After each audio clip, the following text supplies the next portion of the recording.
Welcome to another Spot On Chat. I'm Rebecca Monet with Zorakle Profiles.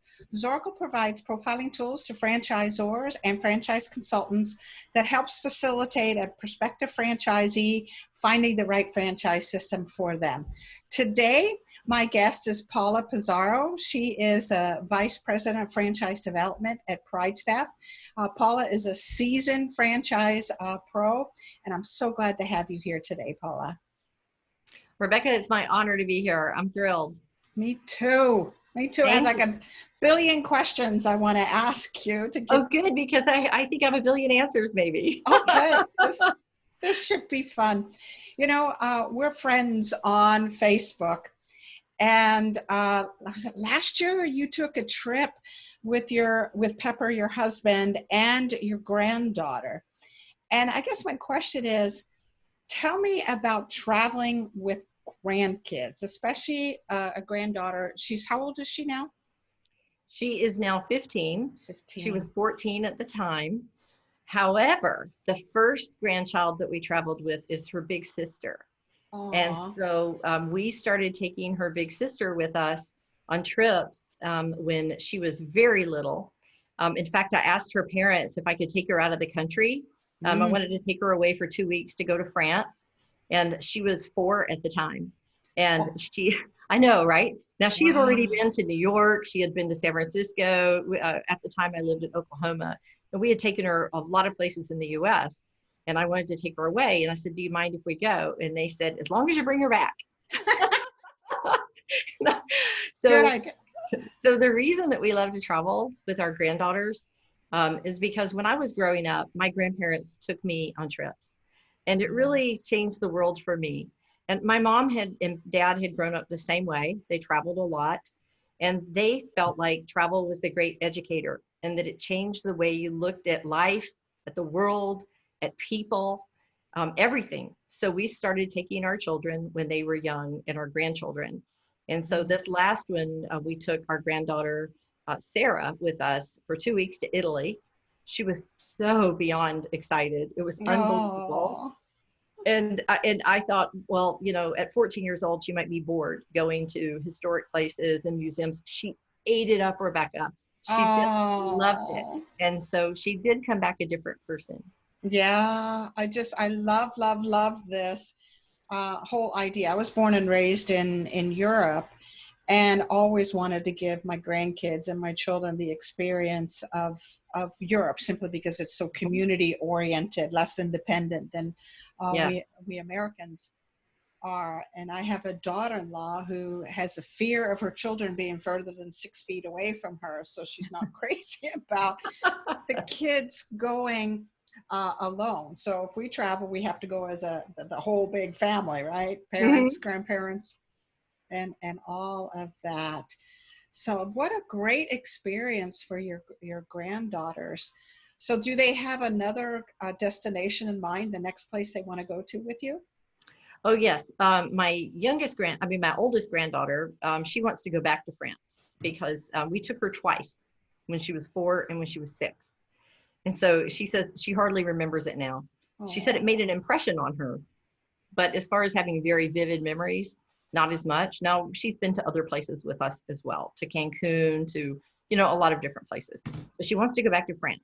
So France somehow struck her in some way. Well, because I am English and French and German by descent. And so, you know, I have a lot of influence in my life from people from those countries.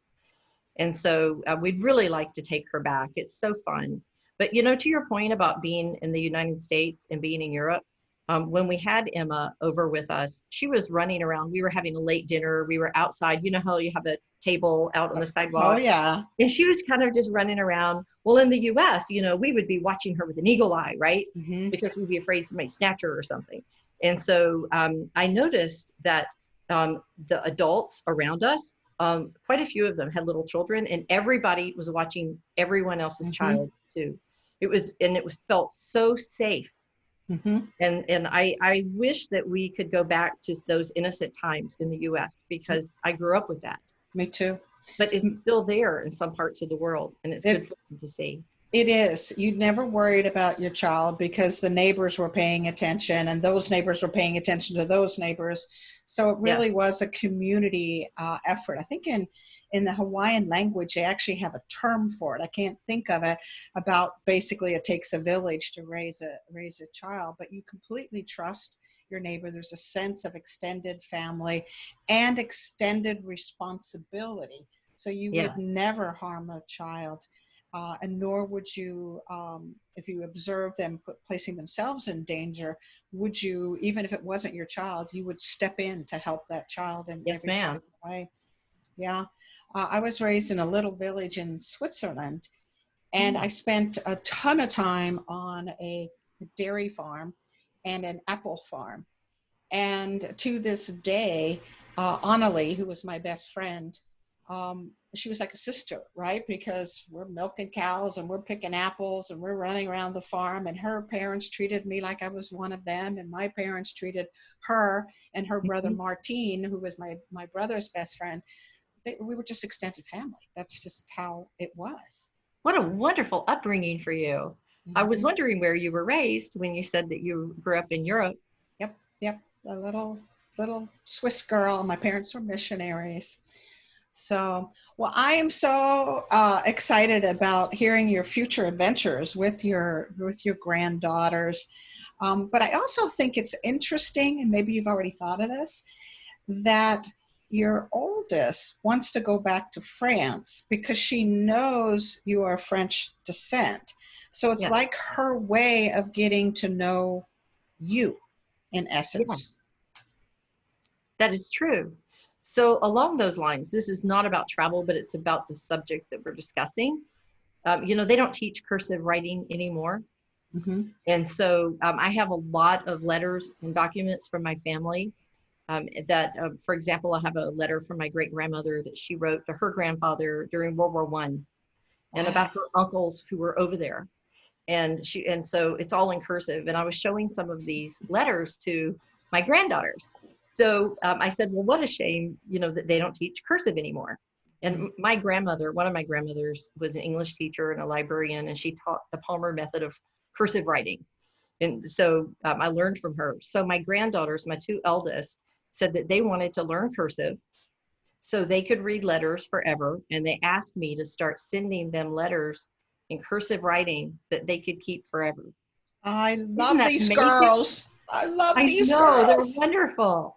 They are wonderful. Again, it's a part of who you are and your history, and they are wanting to embrace it. They're wanting to keep that going, even though society says cursive is no longer necessary. They're saying, no, no, no, no. This is part of my history. This is part of my grandmother, and I want those memories. I want those letters. I want that cursive. I want these experiences with my grandparent. That's Yes. beautiful. That's So amazing. I have more granddaughters, so there's more travel to come. So stay tuned to Facebook. Yay! This is so exciting. Yeah. Well, one of my goals, I have a grandson who just turned 15, has Mhm. his driver's license, and he is a socceraholic. Oh, And so I want to take him to Russia to when mm, the World Cup happens for yes. him to be able to see that. I don't know if that's going to be doable with all the unrest that's going on, but that's one of our goals. If I can get him free from his parents, because it's just going to be him and I.